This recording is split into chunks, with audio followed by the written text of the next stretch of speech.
Be too sexy to fly. Apparently, Kyla Ebert was. She was recently asked to get off a Southwest Airlines flight because some employees thought the outfit that she is wearing right now, we'll show you in a second, was too revealing. Kyla's here with her mother, Michelle, and her attorney, Marty Reed. Good morning to all of you.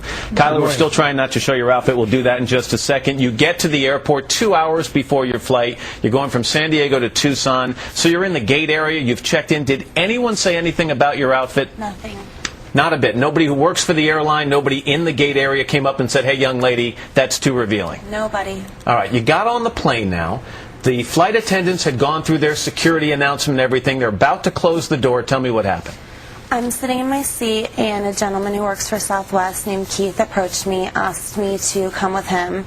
Went up to the front of the plane where the doorway is, thinking maybe I left something in the security area, and tells me, I'm sorry, but you're going to have to catch a later flight. You're dressed inappropriately. This is a family airline. You're too provocative to fly on this flight. You asked this guy, Keith, you said, what's wrong with my outfit? And according to what I see here, he said everything. I said, what part is it? The shirt, the skirt, which part? And he said, the whole thing. All right, but before we go any further, I think it's important to show people, because you're wearing this is exactly the same outfit today that you were wearing on that flight. Exactly. All right, so do me a favor, if you'll stand up, so let's let people see exactly what you were wearing on that plane, okay?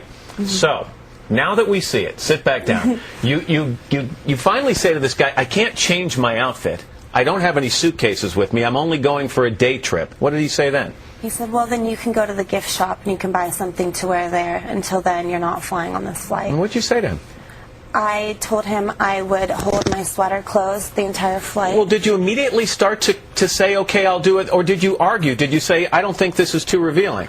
I said, I didn't bring any luggage with me. I have nothing to change into. What can I do to make sure that I get on this flight? Because you had to make that appointment. I had a doctor's appointment. I had to be there. And so you said, I'll pull the sweater a little closer so it doesn't reveal any cleavage. Which I didn't feel was revealing any cleavage anyway. And in terms of your skirt, you said you'd do what? I said I'd pull it down as far as I possibly could. So he says, okay, you can get back on the plane, and you go and you return to your seat. Mm-hmm. And I understand as this plane takes off, you asked one of the flight attendants for a blanket? Yeah, I was humiliated. I was embarrassed. I felt like everybody was staring at me. They'd all heard him lecturing me. Because you were still at the front of the plane when he said this. And so now you're walking back down the aisle, you're the focus of attention. Mm-hmm. So you put a blanket on you, and you took the flight. Right. Now, I understand, Michelle, let me bring you in. When Kyla landed in Tucson, she immediately called you. What was that call like? That was the first that I had heard of the situation, obviously. Before that, I knew that she was getting on the flight. She called me, and she was just devastated. She said, Mom, I can't believe what just happened to me. She was crying. She was crying. Oh, yeah. And she had been crying most of the flight there. She said, I didn't want to make a scene. I didn't want to draw attention. But she said, I just sat there crying. Now, any mother would say, Kyla, what are you wearing, right? And I said, what are you wearing? Send me a picture when you get a chance. Take a picture on your cell phone and send it to me. And so when you saw the outfit that we've now seen and that she's wearing today, what did you think as a mom? I thought, oh no, they don't get to do this and get away with this. And Kyla knows, had I thought her outfit was inappropriate, I would have said, honey, you blew it. But her outfit is fine. She looks like every other college girl in San Diego. She was flying from San Diego to Tucson, one hot climate to another. Let me play devil's advocate here for a second. Is it possible, I don't see anything wrong from the waist up. I'm trying to be very, diplomatic here. Is it possible that your skirt, is so short that there was a problem perhaps with people coming down the aisle in an opposite direction that might have gotten to see too much? No. My legs were crossed. No, I was sitting completely appropriately. I had a magazine on my lap. I had my purse in front of me. You wanted an apology from Southwest Airlines. They sent you a letter instead that was not apologetic, correct? We got a statement from them. They said Southwest Airlines was responding to concern about Ms. Ebert's revealing attire on the flight that day. As a compromise, we asked her to adjust her clothing to be less revealing. She complied and traveled as scheduled. When a concern is brought to our employees' attention, we address that situation directly with the customer involved in a discreet and professional manner. You would dispute that. Fortunately, as an airline that carries approximately 96 million customers a year, these situations are extremely rare. First of all, is there a stated dress code on Southwest Airlines that you know about? No.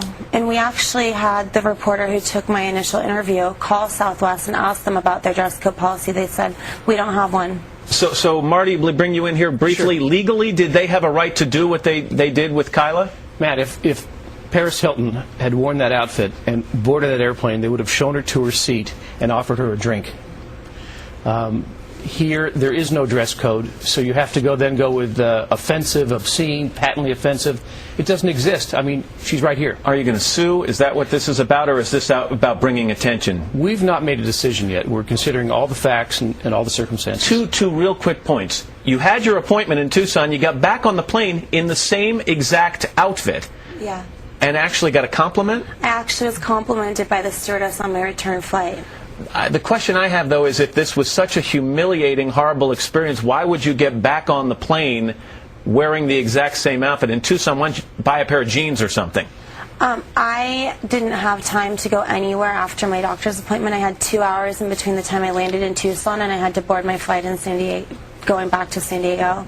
Can the airline make this up to you in any way? You know, initially I really just wanted an apology. At this point, just some acknowledgement even that they were wrong. That would be better. Kyla and Michelle and Marty, thanks. Thank you. For being here. Thank you very much.